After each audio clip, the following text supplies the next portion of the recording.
ഇന്നലെ എന്റെ കൂട്ടുകാരിയുമായി video call ചെയ്യുകയായിരുന്നു. ഒരു വർഷത്തിന് ശേഷമാണ് വീഡിയോയിലായാലും ഞങ്ങൾ കാണുന്നത്. അവൾക്കൊപ്പം പേരക്കുട്ടിയും ഉണ്ടായിരുന്നു. ഓമനത്തമുള്ള ഒരു 2 വയസ്സുകാരി. ഇവളാണ് എന്റെ ലോകം. നേരം വെളുക്കുമ്പോ മുതൽ ഉറക്കം വരെ ഞാൻ വേണം. ഇവളോടൊപ്പമാണ് എന്റെ ഊണും ഉറക്കവും. കൂട്ടുകാരി വാതോരാതെ പറഞ്ഞുകൊണ്ടിരുന്നു. അപ്പോ നിന്റെ ഹസ്ബൻഡോ? ഞാൻ ചോദിച്ചു. ഓ, എന്നാ പറയാന്, വയസ്സായ പിന്നെ ദുശാഠ്യങ്ങളാ. കുഞ്ഞ് രാത്രി കരയുന്നതൊന്നും പുള്ളിക്ക് പിടിക്കത്തില്ല, ഉറക്കം മുറിഞ്ഞു പോകുമെന്ന്. ഞാൻ അതുകൊണ്ട് ആ മുറി അങ്ങ് മാറി. അത് കേട്ട് ഞാൻ ചോദിച്ചു, കുഞ്ഞിന്റെ അച്ഛനും അമ്മയുമോ? കുട്ടി അവർക്കൊപ്പമല്ലേ കിടക്കുന്നത്? അവളുടെ മറുപടി രസകരമായിരുന്നു. അവര് ജോലി ചെയ്ത് തളർന്നു വരുന്നതല്ലേ, ഉറക്കം കിടണ്ടല്ലോ. ഇവൾക്കാണെങ്കിൽ ഞാൻ മതി. എനിക്ക് ആ മറുപടി കേട്ടപ്പോ സങ്കടം തോന്നി. കഷ്ടം. ആ വീട്ടിലപ്പോൾ അവഗണിക്കപ്പെട്ടത് ഗ്രഹനാഥൻ മാത്രം. നിന്റെ ഭർത്താവിന് എങ്ങനെയുണ്ട് ആരോഗ്യം? സുഖമായിരിക്കുന്നോ? ഞാൻ വിശേഷം തിരക്കി. ആളുഷാറാ, കുഴപ്പമൊന്നുമില്ല.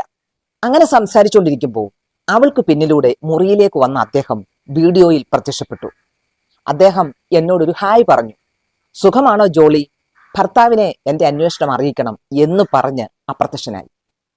പണ്ട് ഞാൻ കണ്ട ആളെ ആയിരുന്നില്ല അത്. കഷണ്ടി തലയും ലേശം മുന്നോട്ട് കൂനിയ ശരീരവും. പണ്ടെല്ലാവരും പാവങ്ങളുടെ പ്രേംനസീർ എന്ന് വിളിച്ച ആളാണതെന്ന് തെല്ലി വിഷമത്തോടെ ഞാൻ ഓർത്തു. ആൾ ഉഷാറാ, കുഴപ്പമൊന്നുമില്ല എന്ന കൂട്ടുകാരിയുടെ ഡയലോഗ്. അവൾ അറിഞ്ഞില്ല ഭർത്താവിന്റെ മാറ്റം.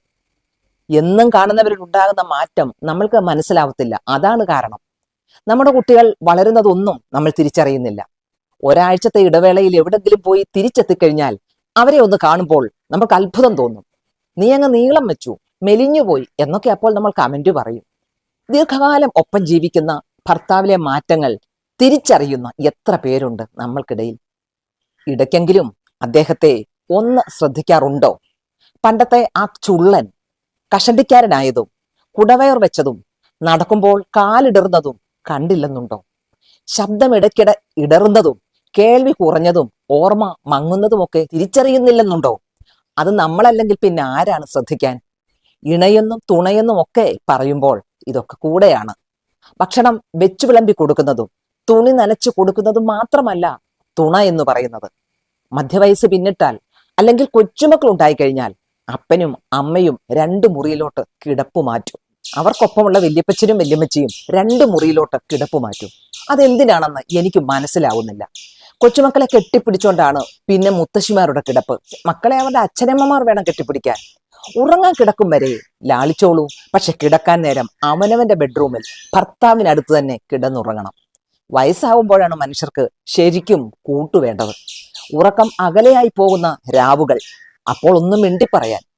ചുമയ്ക്കുമ്പോൾ ഒരിറ്റു വെള്ളം വേണമെങ്കിൽ എടുത്തു കൊടുക്കാൻ.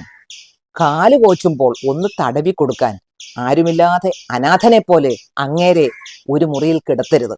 ആർക്കും എന്നെ വലിയ കാര്യമില്ലെന്നൊരു തോന്നൽ അദ്ദേഹത്തിനുണ്ടാവും. എന്നോടൊന്നും മിണ്ടാൻ ഭാര്യയ്ക്ക് പോലും നേരമില്ല. മക്കൾ അവഗണിക്കുന്നു എന്നൊക്കെ തോന്നുക, അത് വാർദ്ധക്യകാല തോന്നലുകളാണ്. വാർദ്ധക്യത്തിന് ആക്കം കൂട്ടാൻ അത്രയുമൊക്കെ അവഗണന ധാരാളം മതി. അതുകൊണ്ട് ഒരുമിച്ചുള്ളപ്പോൾ സന്തോഷമായി സായാഹ്ന കാലം ചിലവാക്കുക. അദ്ദേഹത്തോടൊപ്പം മിണ്ടിപ്പറഞ്ഞ് രാവുകൾ ചിലവാക്കുക. കൊച്ചുകുട്ടികളെ പോലെ തമാശകൾ പറയാം. ചെറിയ യാത്രകളാവാം. നല്ലൊരു പുസ്തകം ഒരുമിച്ചിരുന്ന് വായിച്ച് സന്തോഷിക്കാം. ചെറിയ ചെറിയ പങ്കുവെക്കലുകളാവാം. അല്ലാതെ വാർദ്ധക്യകാലത്ത് എടുത്താൽ പൊങ്ങാത്ത കാര്യങ്ങളൊന്നും നമ്മൾ പറയേണ്ടതില്ല. ഒരു മുറിയിൽ കിടക്കുന്നത് കൊണ്ട് മറ്റുള്ളവർ പരിഹസിക്കുമെന്ന് ഒന്നും ചിന്തിക്കരുത്. നമ്മളുടെ കൂട്ടുകാരനോടൊപ്പം നമ്മളല്ലാതെ മറ്റാരാണ് നമ്മുടെ ഏകാന്ത ജീവിതങ്ങളെ നേരിടുക? മക്കളൊക്കെ ഒരു വഴിക്ക് പോയാൽ, അവർക്കൊക്കെ സ്വന്തമായ ജീവിതമായി കഴിഞ്ഞാൽ, 2 പേരും മാത്രമുള്ള സായാഹ്ന കാലത്ത്, അല്ലെങ്കിൽ എല്ലാവരും ഉണ്ടെന്ന് വരികിലും ഒറ്റപ്പെട്ടു പോകുന്ന വാർദ്ധക്യകാലത്ത് മിണ്ടിപ്പറയാനും തമാശകൾ പങ്കിടാനും ഒക്കെ ഒരാൾ അടുത്തുള്ളപ്പോൾ അതിൻ്റെ വില നമ്മൾ മനസ്സിലാക്കണം.